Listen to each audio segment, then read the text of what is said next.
Hello, everybody, and welcome to episode 11 of Tech Bites. My name is Andrew McLean, and I am so thrilled to have you here with us today. Now, of course, you cannot see my bright, smiling face quite yet, but you will be able to in just a moment. But I just want to share this awesome episode 11 channel art that we have that just really, I think, encapsulates what our talk is on today, which is From Me to We, Enhancing Virtual Collaboration.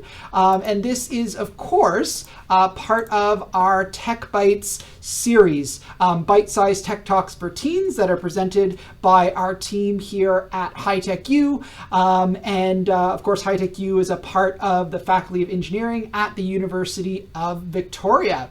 So I'm going to switch it over so you can start to see some of the amazing faces, and then we are going to get started. So I'm just going to pull up so that you're seeing my face instead of the presentation there for a second. So hello, everybody. Again, my name's Andrew, and so thrilled to have you here with us today. If you've never attended a Tech Bites talk before, these are really short, bite-sized talks on some really important topics related to technology and education and youth.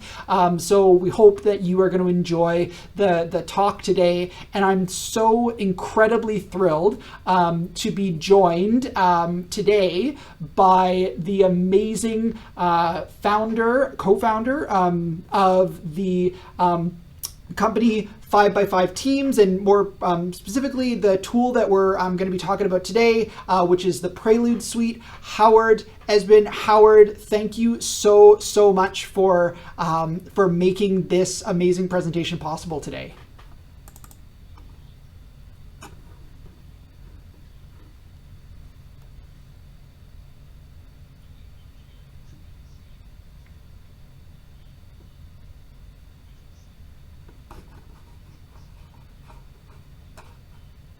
Student life skills and workforce preparation, particularly as it relates to this era and the unique challenges that the pandemic in particular are creating for both professionals and students, all the way from middle school up through graduate school. And without further ado, I'm going to walk through the deck that I'm presenting. But we'll start by saying that we've been working very happily with Andrew and his team at HighTechU for the last 2 years, and a number of cohorts have gone through our resource, and we are very privileged and honored to be able to work with the HighTechU program because we think it's one of the most innovative in Canada. And with that, here we all are working virtually. We don't know each other. We're virtual strangers in a sense. But even before the pandemic, there were 1.3 billion people already working this way. And Fortune 500 companies, over 60% of them have been using virtual teams in their daily work. And with the pandemic, over the last few months, at least another few 100 million professionals have been thrown into the deep end of remote work, along with about 1 billion students around the world. The one commonality is that most of the remote work that is being done on distributed project teams or virtual project teams. Those two phrases are used interchangeably. And most of those teams have some very commonalities. They're cross-functional. So you may have a team that has a designer, a marketing person, an engineer, perhaps a compliance officer, and that's with the cross-functional team. Everybody's bringing their own experience and expertise to bear. Those teams will also generally be cross-cultural. So you may have somebody in New York City, somebody in Victoria, somebody in London, England, somebody in Seoul, Korea,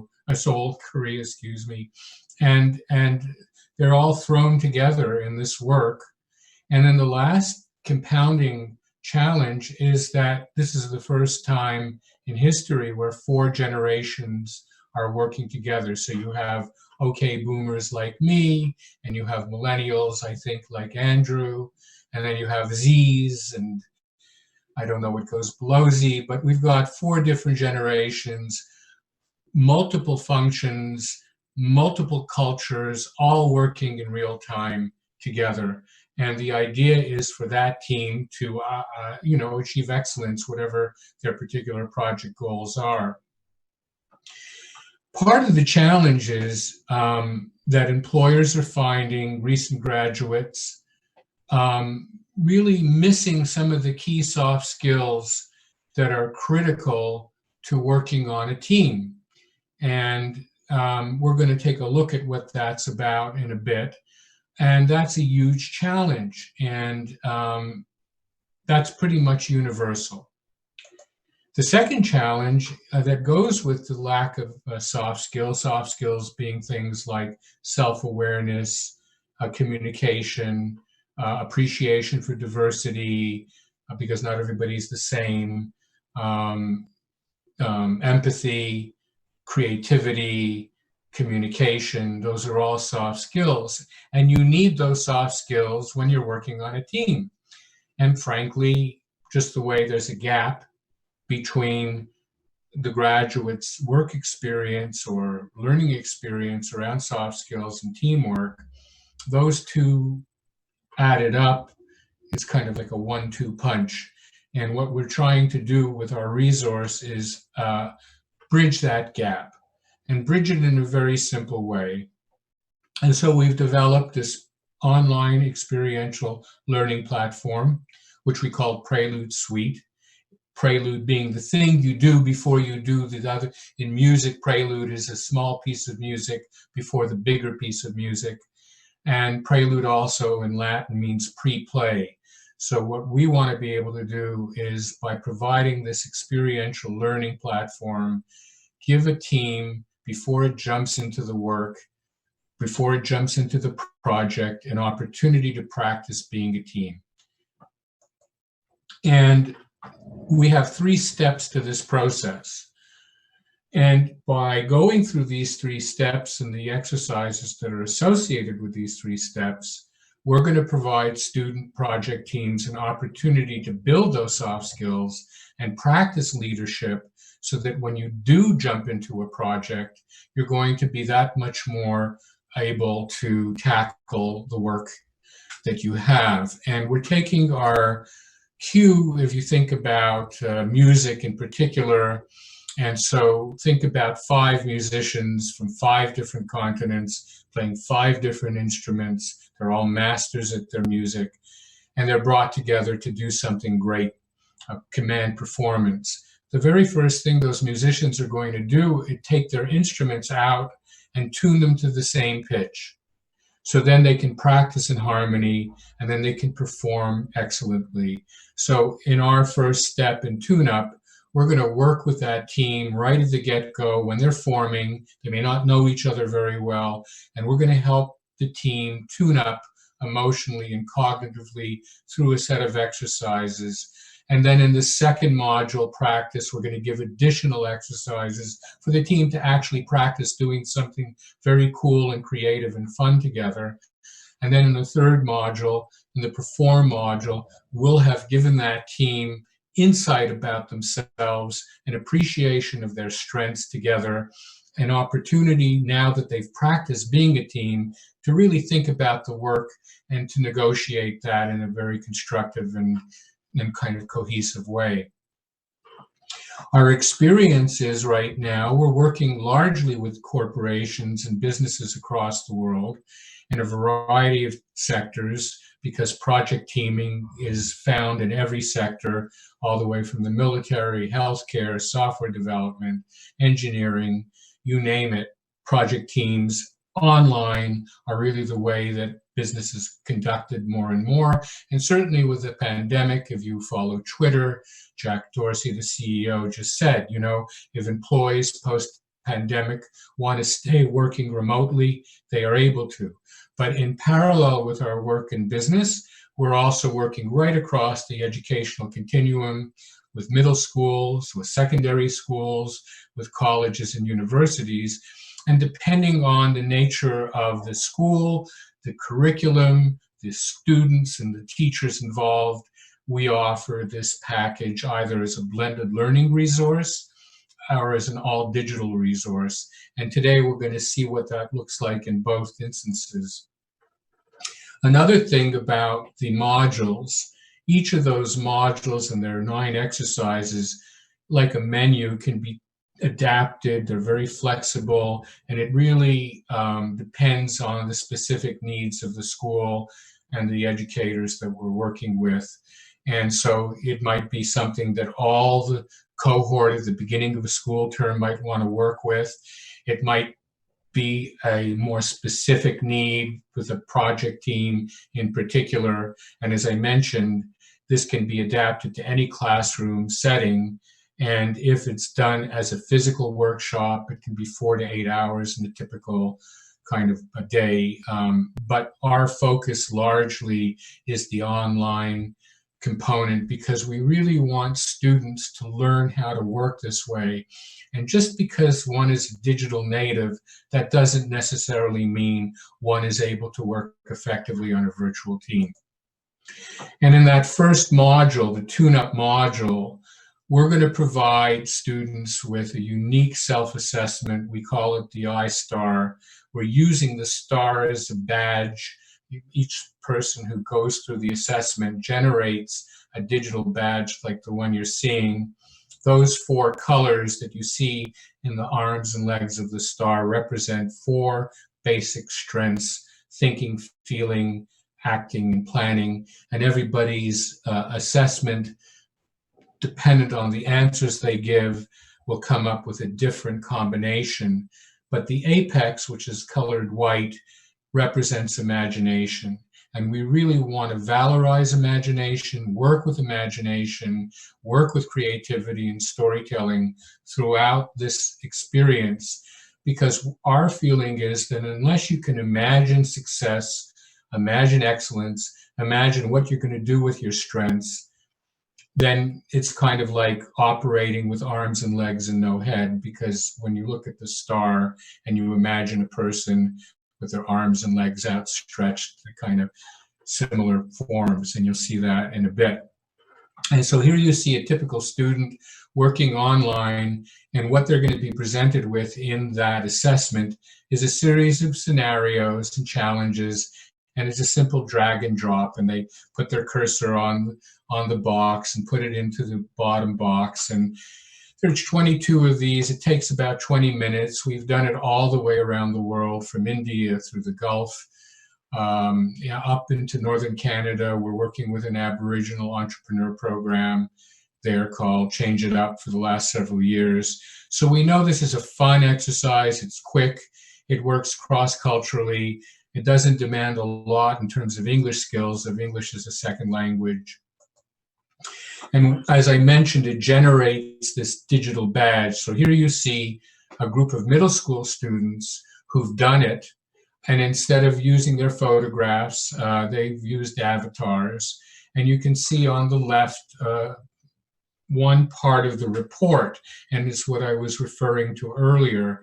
You see the figure of the human with the outstretched arms and legs in relationship to the star, and how one reads that star is based on where that keynote strength is, the most important strength that they've developed, which is at the 3 o'clock on the arm of the star. And you read your badge clockwise from 3 to 5 o'clock to 7 o'clock to 9 o'clock, and then ultimately you get up to the apex. And so, as I mentioned, we're going to use creativity throughout this process. But here, the algorithm not only generates this unique individual ISTAR badge, which is kind of like a snowflake, no two are alike, but also for the team as a whole, it generates what we call the WeStar analytics table. And you read that table from left to right, and green stands for thinking, yellow stands for planning, blue stands for feeling, Yellow stands, I said yellow already, blue stands for feeling, red stands for action. And it really helps the team get a sense of the totality of its strengths. And often what we see are imbalances, and this allows the team right at the get-go to know that we may have certain stretch goals in addition to the regular goals that we have as a team. So it's a very fast, efficient way for a team, especially working digitally online, to understand themselves and each other, and also using the STAR as a mechanism to promote excellence. What is your North Star? What is meaningful for you? We want people to share that with each other. In the second module, once people have gotten that initial understanding of themselves, each other, and their inventory of digital strengths, we move into a second module. So for example, we might meet as a team on a Monday and do that first set of exercises together. And then we might meet the next Monday and start working in the practice module. And in this module, we're going to provide an opportunity for the team and the individuals on the team to create what we call an ITAG. And so here you see a student sharing the ITAG that they created. We're working with the digital ISTAR badge. We're going to work with our strengths, and we're going to create an image. You can call it a logo, or you can call it a tag, as they do in graffiti. We call it an ITAG. Everybody creates their ITAG, and once they've created their ITAG, they're going to share their ITAG. So storytelling is a very important component in this kind of relationship building, because if we're working together in the same classroom or in the same workshop, we have the opportunity to have a coffee together, to go for lunch together, to break bread. But when you're working virtually, we need as many additional cues as possible to create authenticity and connection. And visual thinking, visual communication, visual expression become very, very important. And imagine the internet if there were no pictures. It would get boring very quickly. Concurrently, here's an example on an interactive whiteboard, a partnership we have with a company called Mural. And so here you can see what creating a digital ITAG might look like, as opposed to doing a conventional ITAG on paper using colored pencils or crayons. It's a slightly different approach, but the result is the same. And if imagining we're all on a team together and we're all on video, just the way Andrew and I are right now, if there are several of us, we would then share our digital ITAG with each other the same way the student is doing in the classroom. So really what we're trying to do is promote the same kind of skills, build the same kind of strengths, but do it in a digital environment, because this is, chances are, how you as students, when you graduate, are going to find yourself working on a remote team with people on the other side of the world that you're never going to meet. Once the students on the team have individually created their ITAG and shared their ITAG, now we provide an exercise by which all the students are going to work with their individual ITAGs, but create what we call a we tag. So we give a certain challenge. I'm not going to give away that right now, but the idea is that challenge provides an opportunity for all of them to work together on one creation, one symbol that represents the team's creative strengths, if you will. So here you see a secondary school in the States where these 4 students are working together, creating the we tag. If we're doing this online, it's the same principle. So this actually happens to be Andrew and his fellow coordinators of the HighTechU program. And here, as opposed to Mural, which I was showing you as another whiteboard, here the whiteboard that we're using is PowerPoint Online. Both Mural and PowerPoint Online are wonderful tools because they allow multiple team members to work in real time synchronously. And the challenge, so you see here on the left with my cursor, those are the individual ITAGs that each of these participants have created, and we give them a challenge, and what they have to do is kind of mash up their individual creations to create this real a new artifact in real time.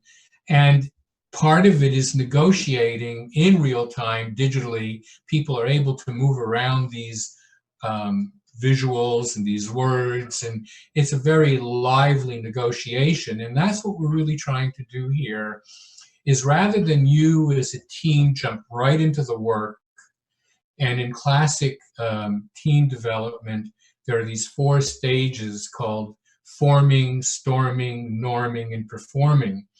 And, you know, a new team is not unlike going out on a few first dates. Everybody's always on their best behavior, but you don't really get a sense of the other person until maybe you spend a weekend together. And then you find out that the person you thought you knew isn't the person that's there at all. And so you're moving from the forming into the storming, and they call it storming phase because it's quite stormy. We would rather a team learn how to be a team before they run into the problems of the work, so that when they're running into the problems and challenges of the work, because there are always challenges, they know each other better. They have a better sense of each other and how they roll, what their strengths are. And that's what this exercise is really meant to do. It's fun. It really is meaningful. It really raises awareness. But ultimately, it's to give the team a chance to do something meaningful together, but that's low risk and fun. In the 3rd stage, in the performing stage, now we're going to give the team an opportunity to really think about the project. And in that process, we have something called a team alignment plan, where the team is actually able to start negotiating the set of deliverables, the tasks involved, and based on what we've learned about each other in the previous modules and exercises, we're going to be able, through consensus, to decide who's best for what work, what task, what particular set of tasks. And based on our understanding of each other, this also creates team, what we call distributed leadership, because everybody has input on the team as to who's going to do what. And it becomes very commonsensical. For example, if somebody has a keynote yellow that's planning at 3 o'clock in the arm of the star that we saw, they might love to do spreadsheets, you know, but somebody else might really not like to do spreadsheets. So if Andrew is the chap on our team who has a keynote yellow, and we know that spreadsheet development is going to be part of the tasks we have as a team, we all consensually can say, hey, Andrew, how do you feel about doing that? And then if I, for example, am very confident and I don't mind going out, knocking on doors and saying, hi, I'm collecting, not certainly today with social distancing and the pandemic, but whether I'm going to connect with a virtual stranger and see if I'm collecting, creating funds for a charity, for example, a wonderful cause, I have to get out and I have to meet people. If I'm extroverted, I love doing that. If I'm introverted, maybe I don't want to do that. So between the two of us and our other team members, we are able to align our strengths with the tasks and deliverables at hand in a very simple, commonsensical process. Once that's done, we're able as a team to essentially negotiate what we're going to do, how we're going to do it, how we're going to hold each other accountable for the work, and how we're going to hold each other accountable for our behaviors and our attitudes and the quality of our communication. So here you see 2 examples of a class that created their charter in a traditional means with paper and pencil. You see everybody signed it and everybody's negotiated how they're going to hold each other accountable. Or conversely, on our platform, it can be done on a template that's digital. Again, we're really not saying one is better than the other. We're saying that these tools both will allow you to get to the same end. Having said that, though, our bias is that since you know how to work together in a classroom, what we really want to instill is the ability to work with people who you're not going to be able to meet physically, and that's where the platform really shines. And here's an example of a class, a middle school class, that's actually done their WeTag writ large. We could even call it an all tag, but you can see there they've picked 3 strengths that they all feel represent the quality of the team as a whole, that they're friendly, they're competitive, they like to take risks. You can see that in the images and the colors that they've used. But essentially, in this process, whether it's physically and co-located or whether it's digital and virtual, the outcomes are very apparent, not only to the students who can articulate the benefits themselves as they go through the process, but for the educator. And we have found, we've worked with schools all through North America, and often in working in context where students might be characterized at risk or might be in disadvantaged communities. And when these physical artifacts, the murals, are put up, they're left up for the whole year in the hallways, because there's a general buzz throughout the school, even though not all students in all classes will do this. There's an awareness that something special has happened with those students in that classroom. And so we know, and we're able to measure, that there's an enhanced sense of awareness, self-awareness, self-efficacy. You really, as a student or as an educator, we're doing this for professionals, as I mentioned, a real enhanced sense of our soft skills. We really appreciate our differences in a much more positive light. Instead of thinking somebody else is weird, we now know why they tick, and we can appreciate that their strengths are really unique and relevant to us getting the work done as a whole, as a team. And that does create new and strengthened relationships. We all, as adults and young people, tend to hang out with the people we like best in our cliques. But essentially, to work today in a global economy, you're going to be introduced to people that are very different than you. And what we want to try to create is as much esprit de corps, as they say, as much commonality as possible. And we see that all of that will lead to improved teamwork, a higher level of engagement right across the class, right across the project. We talk a lot about emotional climate. Emotional climate is not unlike the environment. If it's stormy and gray and thundering and people are unhappy with each other, it's really hard to feel safe. It's really hard to come up with great ideas. It's really hard to be yourself. What we really want to do in this process is help young people and adults as well to feel confident in being who they are, bringing the whole of themselves into the project, and also respecting those differences in such a way that if I do feel there's a problem, maybe there's a problem with the curriculum, I don't understand it, but maybe the teacher themselves are not modeling the greatest behavior. And there are many schools that, as a school-wide exercise, adopt a team charter, and so that anybody at any level is able to call out bad behavior or bullying or incivility, whether it's a young person calling out an adult or a young person calling out another young person. And certainly in the workplace, bullying is not unknown, incivility is not unknown. So the more that we can feel confident and valued and feel that we're being heard and respected, the more we can create a positive environment, working online this way or working together physically. And part of the reason for our success is that we've actually looked at a number of different tools that are out there, character assessment and team building and soft skills development and diversity training and creativity training. And as educators who might be listening today, or even parents or professionals working in human resource management, it can get very overwhelming very quickly in terms of the number of tools and the number of resources that are available.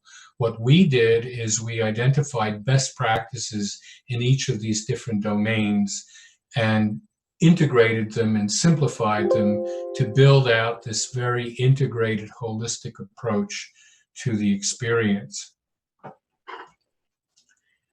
And let's think about those of you who may have a favorite sports team, whatever that sport might be. Even a championship team only gets to stay champions if they practice being a team. And off season, and right now there's a whole bunch of debate about how baseball and hockey and football are going to be able to compete this year. And even off season, they go to training camps. In those training camps, the team will get the opportunity to practice outside of competition. And therefore, the team as a whole will get to practice offense and defense and different kinds of plays. But also the team members themselves will be given opportunity to grow and stretch as players. And in our framework, we liken the exercises and the benefits and the processes not unlike a team going to a sports camp off season. And the 10 trust builders, trust is a very important thing, because if you know me and I say I'm going to deliver this on Friday at 10 a.m. and Friday 10 a.m. comes along and there's no delivery, I'm not answering my cell phone, I'm not answering text messages, what's happened? You need what I promised you in order to get the work that you need to do done. That's really not trusting. That's really erosion of trust. And so what we've developed are these 10 basic trust building components to the exercises that you've looked at. Any one of these will help build team trust, but taken all together, it's kind of a multivitamin pill. It really is powerful. And that works at the team level, and particularly when we're working on a distributed basis. So the more we can create meaning, the more we can create cohesion through these exercises, the faster that team is going to be able to jump into the work. And if we have a team charter and I don't deliver what I said to you as a team member on Friday at 10 a.m., you're going to be able to call me out. And the peer pressure is going to make me aware that I've kind of defaulted, and chances are I'm not going to do that again. So that's at the team level and creating that overarching sense of trust.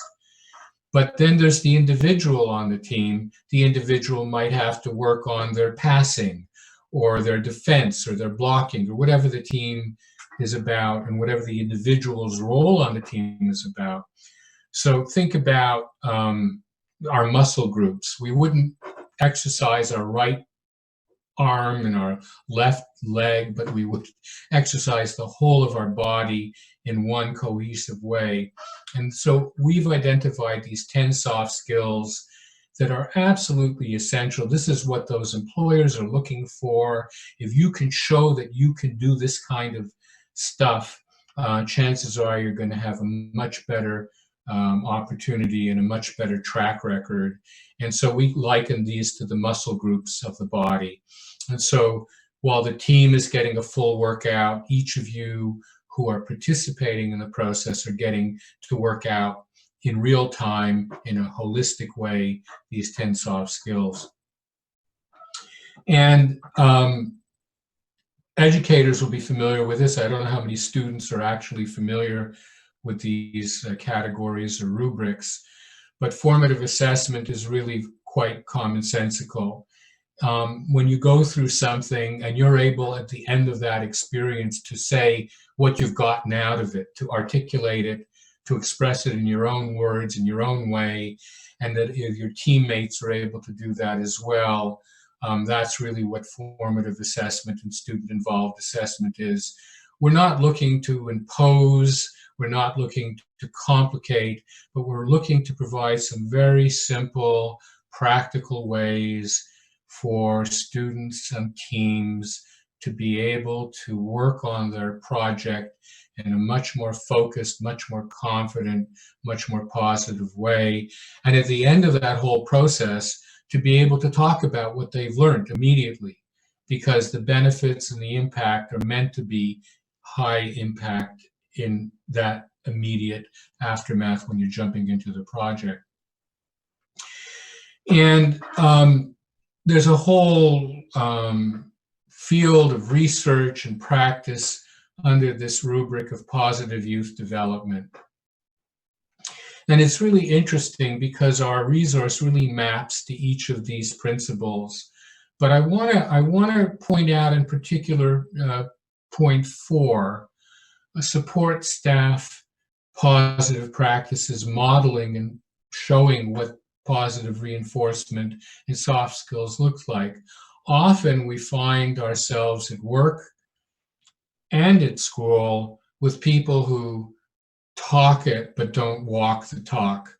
Here in this process, we want not, this is not meant to be something the students do in isolation of their educators, but for the educators and the students to do this together so that everybody's growing, everybody's learning, and to ultimately create that better, safer, more caring, supportive environment for everybody to grow, because adults also have their own trajectory, their own goals, and working with young people helps them stay young and vital.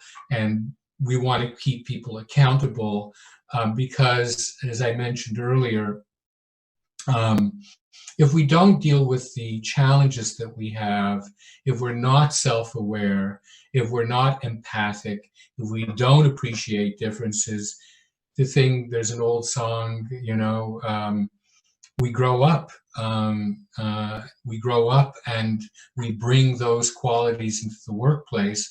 And that's why right at the get-go, you saw those 2 challenges that employers are really looking to have covered off when they're hiring, which is that you are self-aware, that you've got good self-knowledge, that you have good soft skills, that you are able to work on a team, because the employers themselves are stretching. That's what they want all the professionals in the company to embody, and it's not always the case, and that's why we're doing this work in parallel with adults in business. And to that end, we want to keep the training for educators as simple and as commonsensical, intuitive, as fun and engaging as the actual processes for the teams who are participating. This is a photo of a group of superintendents on the board of one of the school boards in English, in the English system in Quebec. And you can see there they are working on their WeTag just the same way with the same intensity as we saw back here. And so, as I say, this is a universal tool that works right across the generations. And last but not least, the resource is designed for those of you who are ed tech specialists, for those of you who are working with digital tools at this point. This resource is meant to be able to work with any combination of collaboration and communication platforms. any number of interactive whiteboards, whether it's PowerPoint Online or Mural or Citrix or WebEx or Google Slides. They all work the same way. And they're meant to complement any of the learning management systems that you may be familiar with or already using. And yes, we do need some basic requirements. We need high-speed broadband. We need connectivity. We need video, headphones, at the bare minimum, a computer, a laptop, and a tablet. And I just want to say, we're working in a number of situations and communities in Africa, for example, and certainly in parts of Canada. I mentioned the Change It Up program in northwestern Alberta, which is an Aboriginal entrepreneur program, but we can't take these things for granted. And that's why if you have limited broadband, limited computer technology, at least if we can get the first exercise, the ISTAR self-assessment online, everything else can be done offline. And so we don't want anybody to be penalized because, as I mentioned, the bottom line is developing the strengths, developing self-awareness, developing teamwork. And even if you don't get the chance to do that completely online, I guarantee you, if you have those qualities, the employer will be more responsive to who you are. And I can also say that we have worked in a number of environments where youth are at risk, for example, in Quebec and in the United States, in closed detention, where young people are either being subjected to violence and they need protection, or they themselves are violent.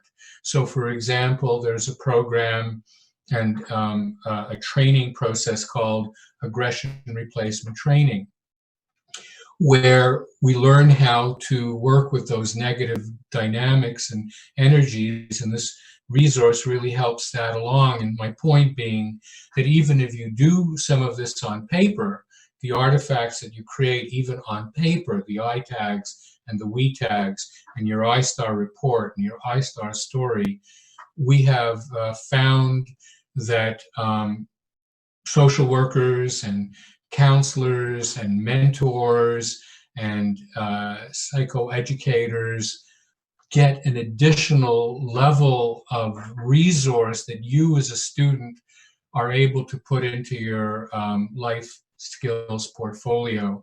And we know that that makes a great difference by having the option of doing these kind of exercises.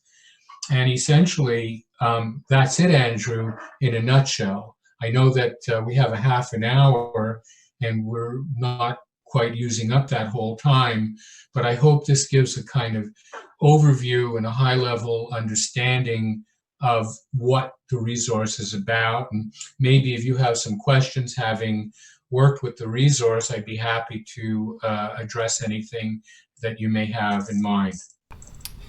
Yeah, so I mean, I guess on my end of things, Howard, I'm wondering for students or educators who are looking to utilize the tool, what have you found sort of like the biggest barrier to entry for them?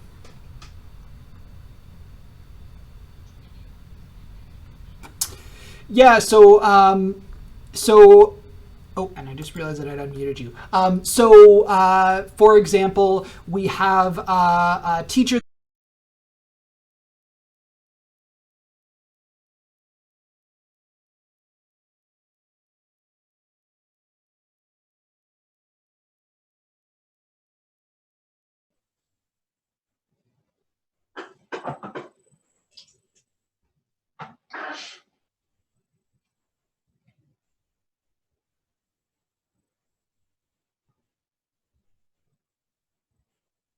There we go.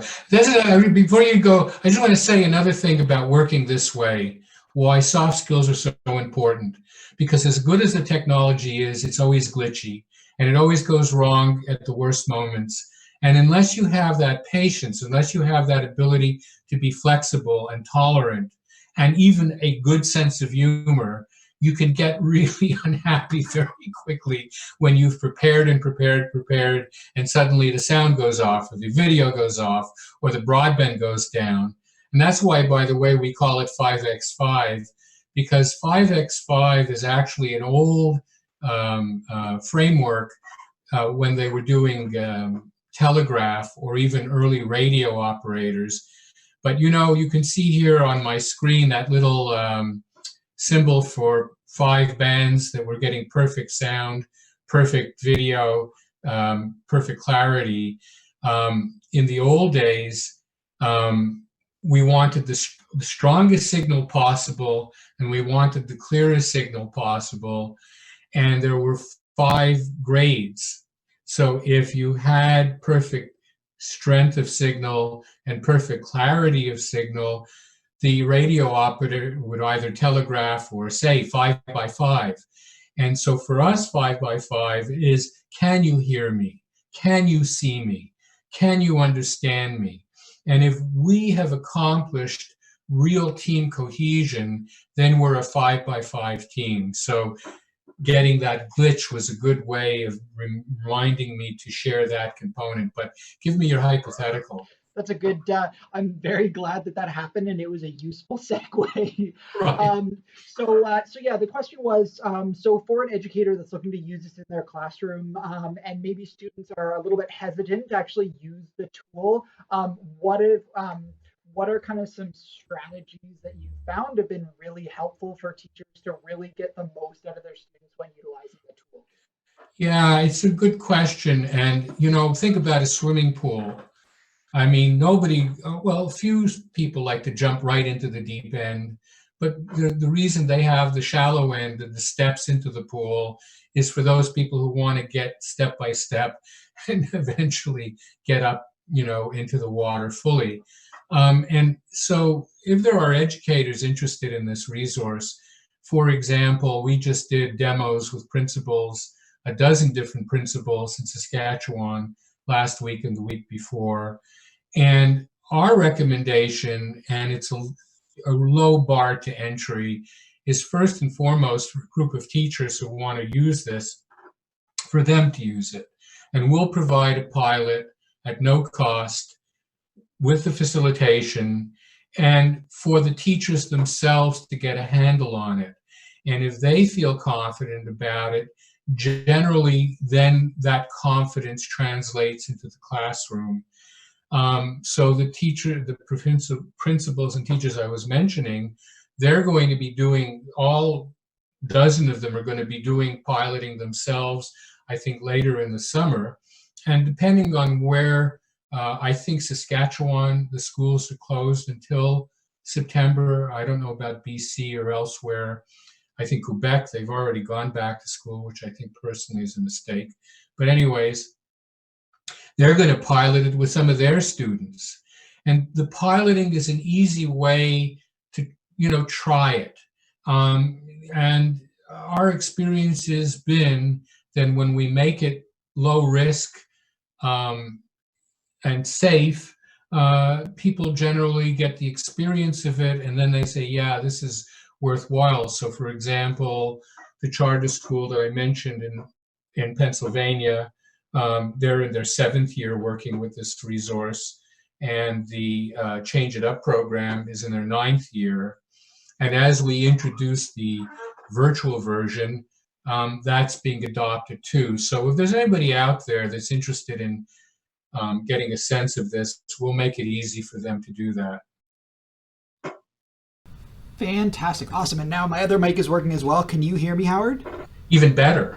There we go. So things are all working now. Oh, good. There we go. And I've been able to change the video. I love when things go wrong on streams. It's the greatest part of the stream. I'm like, can you find where this is going to happen? That's fantastic. And I just have to say, and actually, I don't think people can't see me right now, but I'm talking in the background. So for anybody who's thinking of utilizing the tool, or students who are like, oh, I don't know how valuable this is, I can say with extreme confidence that this tool has incredible value in making your team function more efficiently and allows for you to gain an insight that you would never have an opportunity to see. There's so much value in just even being able to start to understand yourself. And as an adult who is over 30, I probably don't know myself as well as the tool can sort of give you that star to give you an idea of like, oh yeah, that's where I am now. I understand why I don't get along this well in groups. And I think that is, even if this tool is really just being used for your own self-discovery, it's going to be such a really valuable thing for making you a better team member, as well as allowing for you to work far better with your teammates in the future. You know, lifelong learning sounds like a great cliche, but the truth of the matter is, you know, you're over 30, I'm over 60. There's a great quote from Michelangelo. I'm 87 and I'm still learning. And that's the whole reason that the star is such an important symbol for us.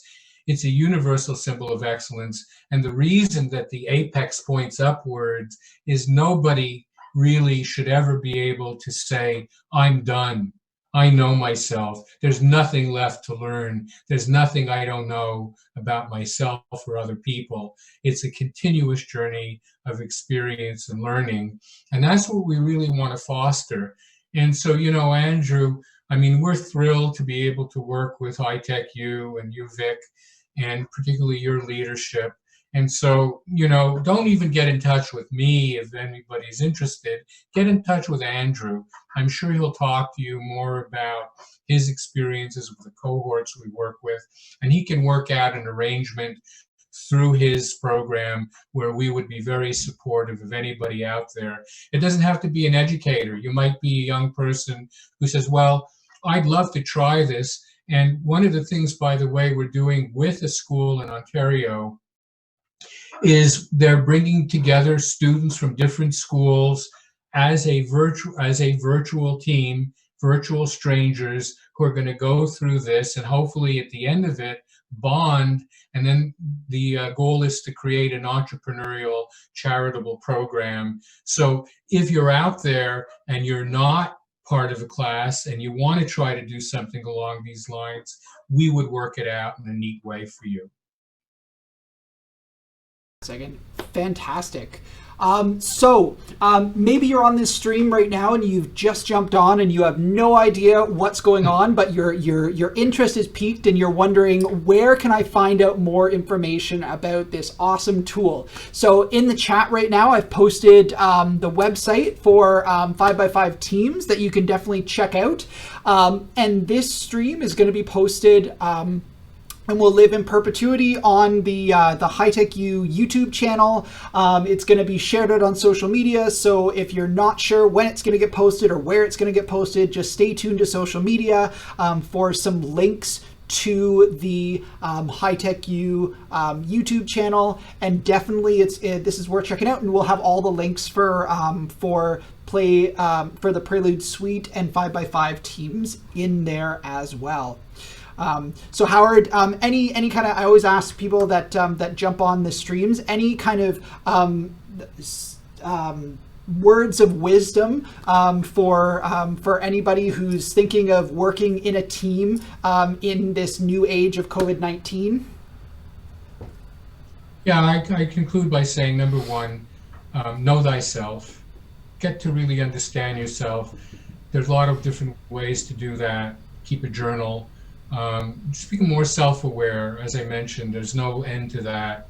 Second of all, you know, just on social media, if you Google virtual teams, distributed teams, there's so much information now around this, because so many schools, so many companies, unfortunately, because of the pandemic, we're all kind of thrown into this new reality, and everybody's finding their way. So if there was ever a time to kind of create some stretch goals for yourself and learn how to do this digitally, this is the time.